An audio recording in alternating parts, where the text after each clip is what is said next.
Hi, Danira. I thought I would answer your question about JStor with a little walkthrough video on how to use some tools within JStor.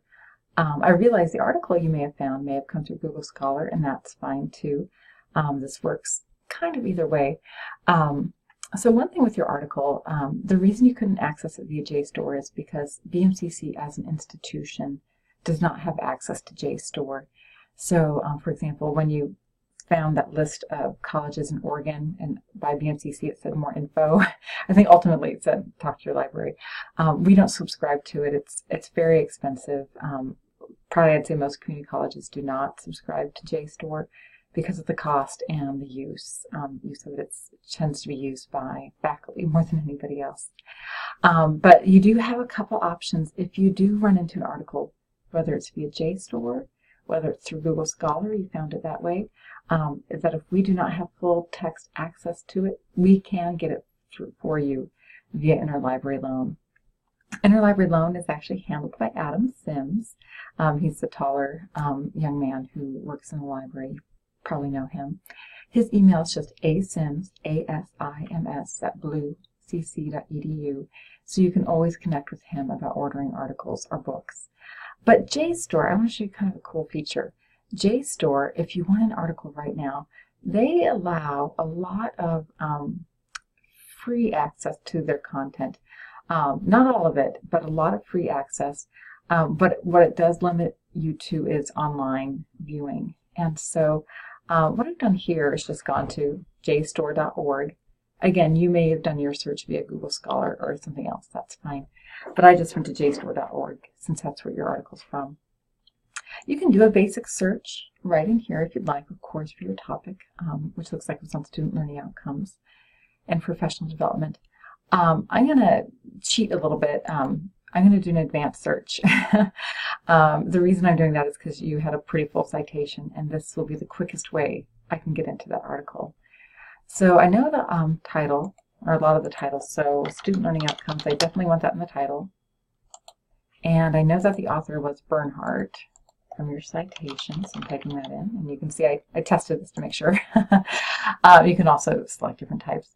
If you do search this way, I do want to point out you can always limit by type of product, date range. So if you really want to make sure something's within a certain date range, you can do that. All languages. So if you want to browse around and work on, you don't need to work on your Spanish, of course, but if you feel like delving into a little bit, your French and such, all your many languages that you speak, you can do that. If you know more about the publication title, you can do that. You can also limit to results in certain fields. Student learning outcomes might come up, of course, they're going to primarily come up in education. But, if you want to focus on, I don't know, student learning outcomes, say, in, I don't know, environmental science, you can do that. Any of these areas, you can certainly do that. Business, marketing, it's kind of cool.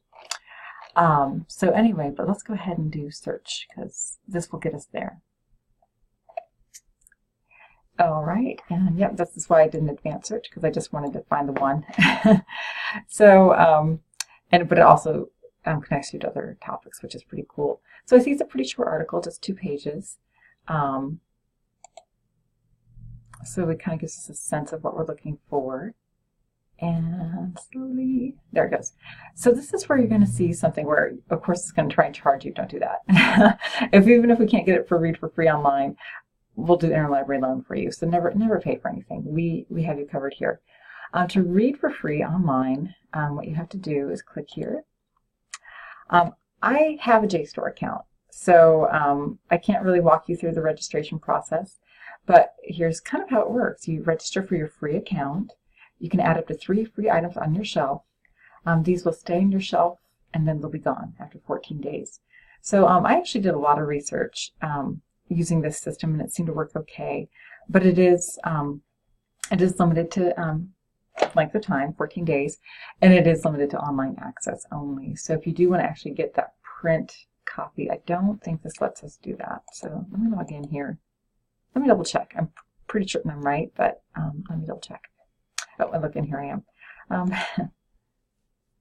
right. You can also log in with Google, but I created my own account because I'm weird. I don't doing my Google stuff everywhere. So to read the whole thing, I bet there's no way, unless you could probably snip this actually if you really, I have done that, so I'm gonna lie. I have a snipping tool right here that I use, that I would cut that and put it into Word, and then save as a PDF. But I think everybody's computer has a snipping tool. If you want to use mine, it's free. I can show you how to access that. That's a whole other video lesson that we can do. But that's how you would access this right away. And yes, you should be able to read the entire article at this point, not just that quick. There it is. Again, it's only a 2-page article, so, but there's the entire thing. Look at this. Ooh, program evaluation. You might want to read this article as well, right? Anyway, I hope this helps. And always, again, feel free to connect with me. Interlibrary loan. You don't have to wait for me if I'm not here. Adam Sims can definitely connect you with anything that you might need. But in the meantime, there's this as well. So, okay, I hope you're doing okay, and I'll talk to you later. Bye.